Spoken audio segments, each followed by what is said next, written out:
Oke, kita lanjutkan part 2 dari kuliah sesi 4, manajemen pendidikan, yaitu dengan materi kepemimpinan pendidikan. Oke, tadi kita sudah sampai tentang 3 level manajerial, yaitu top manager, middle manager, dan low manager. Tadi sudah dijelaskan bahwa top manager itu dia harus memiliki keterampilan konseptual 40%, keterampilan sosial 50%, dan keterampilan operasional 10%. Sedangkan yang middle manager, kemampuan konseptualnya 25%, keterampilan sosialnya 50%, dan yang operasionalnya 25%. Sedangkan untuk low manager dalam contoh universitas misalnya Kaprodi, kepala prodi, maka keterampilan manajernya 10% karena dia hanya membawahi satu prodi saja, dan kemampuan sosial tetap 50% karena dia harus berinteraksi dengan atasannya, top manager dan middle manager, dengan rektor, dengan dekan, dan juga dengan para dosen, bawahannya para dosen, staf administrasi, kemudian dengan mahasiswa. Nah, dia harus memiliki kemampuan operasional 40%, kemampuan menghandle UTS, UAS, pelaksanaan kegiatan belajar mengajar di kelas, dan lain sebagainya. Oke, sebagai manajer pendidikan, pasti pemimpin pendidikan itu dipengaruhi oleh berbagai faktor. Pada skema ini dapat dilihat bahwa yang utama manajer pendidikan itu dipengaruhi oleh sistem pendidikan nasional. Seperti sudah kita bahas, sistem pendidikan nasional itu tujuannya untuk membentuk generasi muda yang cerdas, terampil, yang pertama itu berketuhanan yang Maha Esa, kemudian berkarakteristik, ya, sehingga bisa bermanfaat untuk masyarakat di masa mendatang. Nah, itu sistem pendidikan nasionalnya. Kemudian dia juga dipengaruhi oleh visi misi organisasi pendidikannya, anggaran dasar, anggaran rumah tangga organisasi pendidikannya, dan juga struktur di dalam organisasi pendidikan tersebut. Dan yang paling penting atau tidak kalah pentingnya juga adalah lingkungan. Di sini misalnya lingkungan di sekitar universitas maupun saya kalau UMT lingkungannya juga dipengaruhi oleh sistem pendidikan di Kota Tangerang dengan birokrasi Kota Tangerang dan kondisi lingkungan fisik maupun sosial di Kota Tangerang. Dari berbagai penjelasan tersebut, jelaslah bahwa kepemimpinan pendidikan itu adalah usaha untuk menggerakkan orang-orang yang ada dalam organisasi pendidikan untuk mencapai tujuan pendidikan. Oke, kemudian pemimpin pendidikan ini memiliki berbagai fungsi, yaitu fungsi instruktif, di mana dia yang menentukan isi perintah, cara mengerjakannya, dan waktu memulai suatu kegiatan, pelaksanaan, pelaporan hasil, dan pengerjaan perintah tersebut. Kemudian fungsi konsultatif, dia harus selalu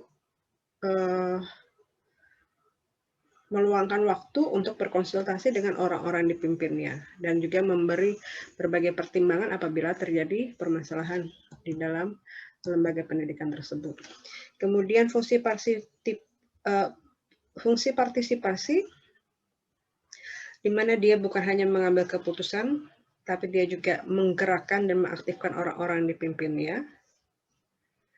Kemudian fungsi delegasi, dia sebagai pemimpin harus bisa mendelegasikan wewenang kepada anak buahnya sehingga program yang ada pada lembaga pendidikan bisa berjalan dengan baik, dan juga adalah fungsi pengendalian, di mana dia harus memastikan bahwa segala kegiatan yang terjadi di lembaga pendidikan itu berjalan dengan efisien dan efektif. Untuk menjalankan peran dan fungsinya itu diperlukan pemimpin yang mumpuni. Apa sih syarat kepemimpinan pendidikan itu? Yang pertama adalah syarat formal, yaitu berdasarkan Peraturan Menteri Pendidikan dan Kebudayaan Nomor 6 Tahun 2018 tentang penugasan guru sebagai kepala sekolah. Kemudian syarat fundamentalnya, sekarang kita di Indonesia, maka kepemimpinan pendidikan itu haruslah menghayati dan mengamalkan Pancasila. Kemudian syarat praktisnya, dia punya pengetahuan, kalau untuk lembaga pendidikan, pengetahuan tentang pendidikan, kemampuan mengajar, kemampuan mengatur kurikulum, kemampuan mengatur manajemen sekolah, dan kepribadian yang baik. Syarat lainnya adalah dia intelijensi cukup baik, cerdas, percaya diri, karismatik, cakap bergaul dan ramah, kreatif, inisiatif dan inovatif, organisatoris, bisa mengambil keputusan dan bertanggung jawab, jujur, rendah hati, sederhana, dan dapat dipercaya, suka menolong, bijaksana, dedikatif, loyal, disiplin, berpengetahuan dan berwawasan luas, dan tentu saja sehat jasmani, rohani, maupun emosionalnya. Oke, kurang lebih karakter tersebut ya bisa terwujud bila kita memahami 4 sifat utama seorang pemimpin menurut sebagaimana yang telah dijelaskan dalam ajaran Islam, yaitu adalah yang pertama itu sidik, artinya selalu jujur, selalu berkata benar dan berbuat jujur. Yang kedua adalah amanah. Dalam mengemban tugasnya sebagai pemimpin, dia amanah. Dia sadar bahwa ini adalah untuk kepentingan peserta didik, kepentingan pengajar, kepentingan masyarakat luas, bukan kepentingan sendiri, sehingga dia harus mempertanggungjawabkan jabatan yang ada padanya. Kemudian dia juga harus fatanah. Fatanah itu cerdas. Dia bisa paham apa yang diperlukan oleh peserta didik. Dia bisa paham bila terjadi masalah dan bagaimana menyelesaikannya. Dia bisa paham cara menjalankan sistem manajemen lembaga pendidikan sehingga kegiatan lembaga pendidikan itu bisa efisien dan efektif. Dan keempat, tablik. Tablik ini artinya berkomunikasi dengan berbagai pihak, kemampuan berkomunikasi. Jadi dia bisa berkomunikasi dengan baik, dan dia juga bisa menyampaikan atau menyaring informasi keluar dan masuk dari lembaga pendidikan tersebut.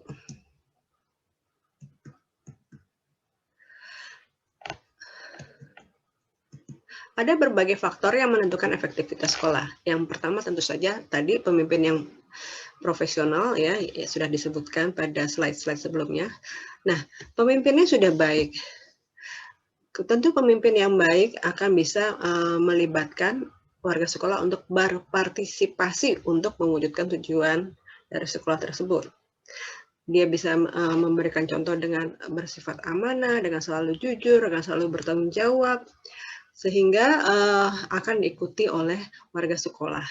Kalau sudah kepala sekolahnya profesional dan warga sekolahnya juga sudah terlibat aktif, tentu saja budaya di sekolah itu akan positif. Misalnya semua orang di satu sekolah itu orangnya disiplin, datang tepat waktu, dan semua orang di sekolah itu bertanggung jawab. Kalau mendapat tugas, mereka akan mengerjakan dengan sebaik-baiknya. Ini kalau misalnya dari kepala sekolah, guru sudah mengerjakan segala sesuatu dengan sebaik-baiknya, insya Allah peserta didik juga melakukan tugas dengan sebaik-baiknya dan mereka juga bisa berprestasi dengan maksimal.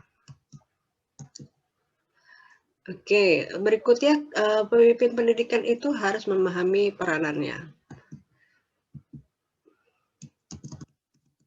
Oke, peranan pimpinan dalam lembaga pendidikan itu bisa dilihat dari berbagai sudut pandang, yaitu ada dualisme pemimpin pendidikan, ada 3 peran utama pemimpin pendidikan, dan ada pemimpin kurikulum pengajaran yang diemban oleh kepala sekolah.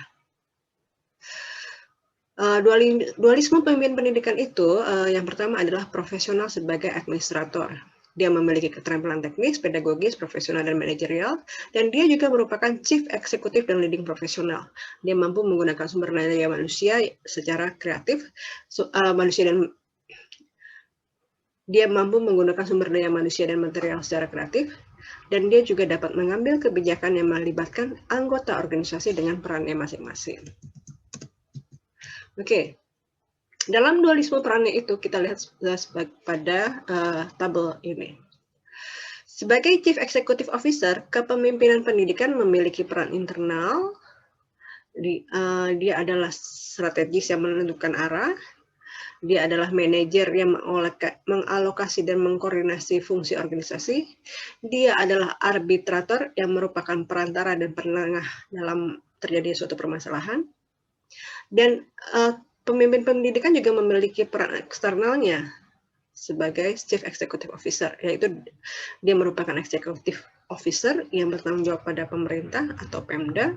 Dia merupakan diplomat yang menyampaikan misi dan menjalin hubungan dengan masyarakat dan badan eksternal. Sedangkan sebagai leading profesional, kepemimpinan pendidikan secara internal merupakan seorang mentor, seorang edukator yang memiliki kemampuan teknis dan keterampilan pengajaran, seorang advisor yang mendukung dan memberi arahan kepada murid, orang tua, dan guru. Sebagai leading profesional, pemimpin pendidikan juga memiliki peran eksternal. Dia adalah ambasador atau duta yang mewakili organisasi dalam cakupan luas aktivitas profesional eksternal. Kemudian dia juga, misalnya dia menjadi juru bicara atau narasumber di berbagai kegiatan seminar atau keilmian lainnya. Dia juga merupakan advokat atau penasehat bila terjadi permasalahan pendidikan atau masalah-masalah sejenisnya. Misalnya ada permasalahan dalam pelaksanaan Kampus Merdeka di Tangerang. Nah, di sini Pemda misalnya bisa berkonsultasi dengan pihak universitas. Ada 3 peran utama pemimpin pendidikan menurut Ludenberg dan Ornstein. Yang pertama, peran kepemimpinan, kedua, peran manajerial, dan 3, peran kurikulum pengajaran. Oke, peran kepemimpinan mencakup upaya membentuk kultur sekolah yang positif, sehingga mutu sekolahnya dan pengajaran sekolah juga akan baik. Kemudian pemimpin pendidikan harus menjalin hubungan dengan kelompok internal maupun eksternal sekolah. Jadi bukan hanya dengan guru dan peserta didik, tapi juga dengan orang tua, dengan masyarakat sekitar, dengan pemerintah, dengan pihak swasta. Nah, kan dilihat dari peran manajerialnya, kepemimpinan pendidikan harus memiliki keterampilan teknis, humanis, ya, kemampuan sosial, dan juga konseptual.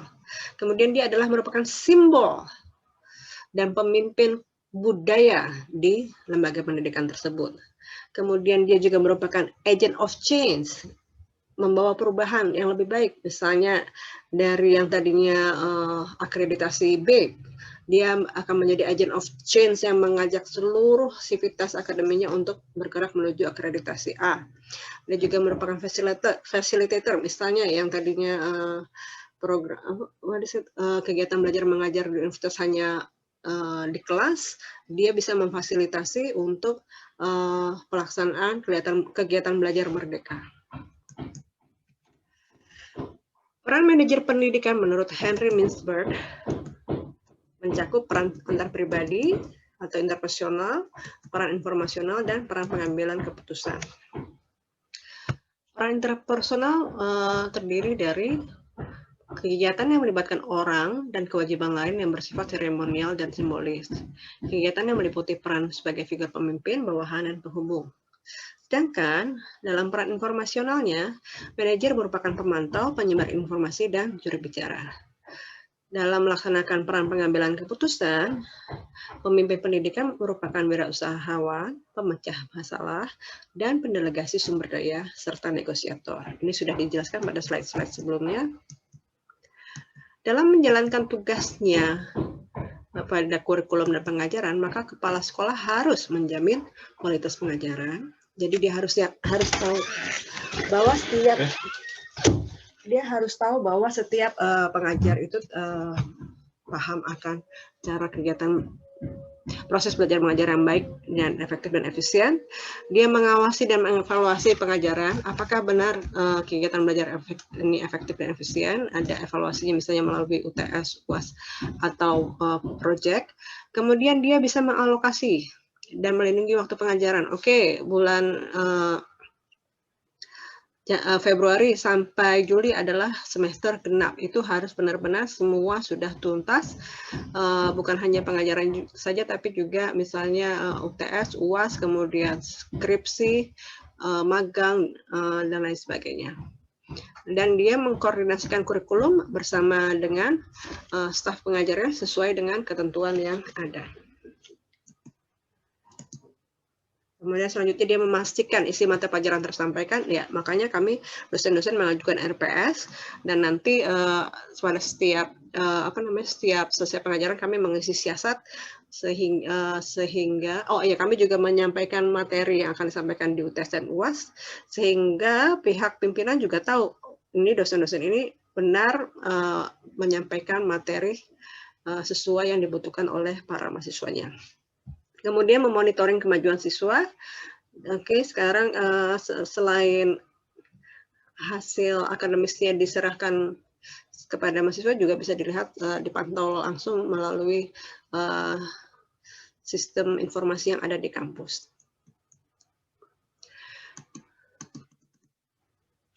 Oke, ini sudah dijelaskan tadi ya, pemimpin harus memiliki keterampilan konseptual, bisa memahami dan mengoperasikan organisasi, keterampilan manusiawi, kemampuan bekerja sama, memotivasi, memimpin, dan keterampilan teknik. Dia bisa menggunakan pengetahuan teknik dan perlengkapan untuk menyelesaikan tugas tertentu. Dan yang keempat adalah juga keterampilan manajemen waktu. Kelima, keterampilan pengambilan keputusan. Oke, berikutnya kepemimpinan dalam peningkatan kinerja lembaga pendidikan menurut Muyasa mencakup pembinaan disiplin, pembangkitan motivasi, dan penghargaan. Pembinaan disiplin itu terdiri dari menemukan self-disiplin dirinya sendiri, kemudian setiap individu dan disiplin dari organisasi. Dengan adanya disiplin, maka akan ditanamkan sikap respek terhadap kewenangan, semangat kerjasama, menemukan rasa kebutuhan organisasi, serta menanamkan rasa hormat dan tenggang rasa terhadap orang lain. Kemudian dengan pembinaan disiplin ini sifatnya harus demokratis, bukan otoriter ya. Jadi demi kebaikan bersama. Dari demokratis itu apa sih? Dari kita untuk kita. Dan juga tuturi handayani atau memantau dari belakang. Strategi dalam membina disiplin itu terdiri dari beberapa langkah. Langkah pertama adalah pengembangan konsep diri pada setiap individu di organisasi tersebut. Semua anggota individu itu harus percaya bahwa mereka adalah bagian dari organisasi dan mereka saling membutuhkan atau sama lain. Kemudian masing-masing individu itu harus dilatih keterampilan berkomunikasinya. Kemudian harus dijelaskan juga mengenai konsekuensi logis dan alami dari pelaksanaan disiplin tersebut. Kemudian klarifikasi nilai harus jelas pada pembinaan disiplin ini harus jelas mana yang benar, mana yang salah. Kemudian kalau udah jelas, dia dilatihlah disiplin atau peraturan tersebut. Misalnya seperti kita kemarin dalam masa pandemi ini absensi dosen melalui absensi online itu pimpinan kami selalu mengingatkan Bapak Ibu jangan lupa isi absensi online-nya, Bapak Ibu jangan lupa isi siasatnya. Kemudian yang terakhir adalah terapi realitas. Itu dijelaskan. Kalau ada berbagai instansi gitu ya, kalau misalnya absensinya nggak jelas ya insentif atau gajinya bisa terpengaruh. Gitu. Itu adalah konsekuensinya. Selain disiplin, berikutnya adalah pembangkitan motivasi. Apa sih motivasi? Motivasi itu adalah tenaga pendorong atau penarik seorang yang menyebabkan adanya tingkah laku ke tujuan tertentu. Motivasi itu ada yang intrinsik dari dalam diri dan motivasi ekstrinsik. Intrinsik itu contohnya seorang pegawai ingin melakukan kegiatan karena dia ingin tambah terampil, maka dia cari cara, dia bisa ikut pelatihan sendiri atau dia bisa mengajukan ke atasannya, Pak, sepertinya kami perlu training untuk masalah sistem informasi misalnya, atau motivasi ekstrinsik, motivasi yang dari atasannya dapat berupa pujian, kalau misalnya bawahannya berprestasi diberi pujian atau bahkan lebih baik lagi diberi insentif dari lembaga tersebut.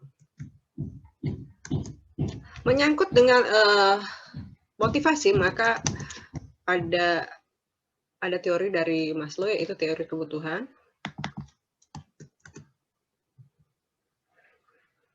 Sekali lagi mengenai motivasi seringkali dikaitkan dengan teori Maslow.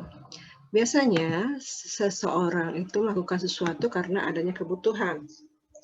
Menurut teori kebutuhan Maslow, kebutuhan bisa terdiri dari kebutuhan fisiologis atau kebutuhan fisik. Misalnya kebutuhan fisik dari kebutuhan fisik peserta didik mengenai perkembangan otaknya atau perkembangan berpikir ya. Sedangkan untuk pengajar mungkin kebutuhannya adalah untuk memenuhi kebutuhan sehari-hari. Berikutnya adalah kebutuhan rasa aman. Di sini peserta didik dan pengajar harus senantiasa merasa aman. Kedua belah pihak tidak merasa takut, pendidik tidak takut dipecat, dan peserta didik tidak takut terhadap gurunya, sehingga suasana belajar akan berjalan dengan nyaman. Kemudian berikutnya adalah kebutuhan kasih sayang. Di sini pengajar berupaya untuk memberi kasih sayangnya kepada peserta didik. Dengan kasih sayangnya, pengajar dapat membina peserta didik dengan baik. Demikian pula di antara anggota lembaga pendidikan tersebut. Ada rasa kasih sayang, sehingga mereka dapat bekerja sama dengan baik. Kemudian berikutnya adalah kebutuhan akan rasa harga diri. Di sini, peserta didik maupun pengajar akan senang sekali bila ketika mereka mencapai sesuatu, mereka mendapat penghargaan, mereka merasa dihargai, mereka di-respect. Misalnya, seorang pelajar berhasil menguasai ilmu baru atau berhasil mewujudkan suatu prestasi, maka dia akan mendapat pujian atau bahkan mendapat penghargaan. Demikian juga dengan para pengajar, misalnya dia kinerjanya bagus, bisa mendapat penghargaan atau bahkan insentif dari lembaga pendidikan tersebut. Kemudian berikutnya adalah mengenai kebutuhan akan aktualisasi diri. Di sini seringkali kalau di lembaga pendidikan itu biasanya ada perlombaan-perlombaan untuk para peserta didik ya, lomba antar pelajar. Oke, sehingga pelajar akan bertambah rasa percaya dirinya. Demikian juga halnya dengan pendidik, bisa diadakan juga ajang-ajang kreasi untuk tempat mereka self-actualization. Self-actualization ini seringkali berkaitan pula dengan penghargaan. Dengan adanya penghargaan, maka anggota dari lembaga pendidikan tersebut, entah itu pendidik, entah itu peserta didik, kinerjanya akan meningkat secara positif dan produktif. Penghargaan dikaitkan dengan prestasi pegawai maupun peserta didik secara terbuka. Setiap pegawai, setiap anggota memiliki peluang untuk meraihnya. Jadi bukan anak yang itu-itu aja yang mendapat penghargaan, bukan pendidik atau guru yang itu-itu aja yang dapat penghargaan, tapi semuanya mendapat peluang yang sama.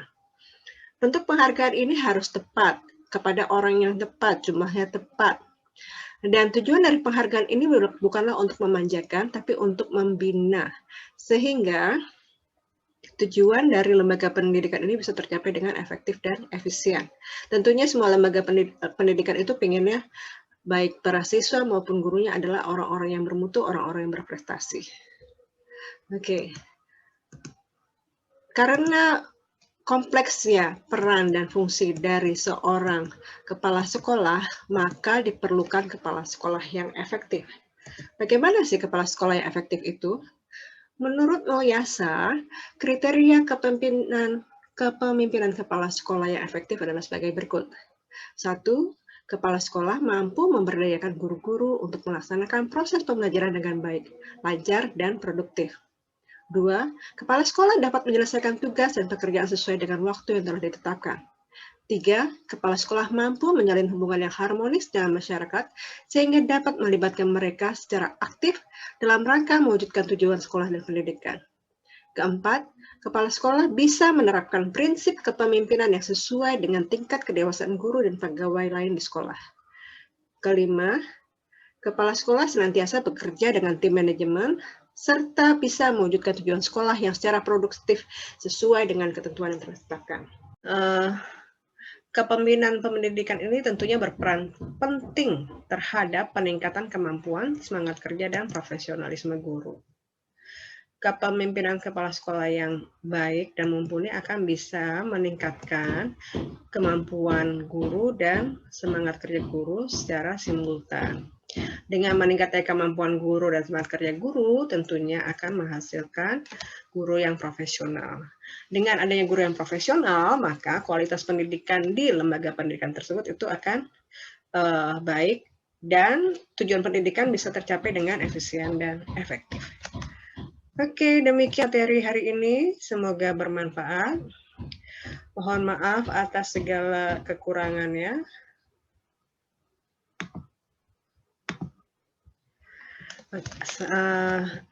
Wassalamualaikum warahmatullahi wabarakatuh. Barakallah semuanya.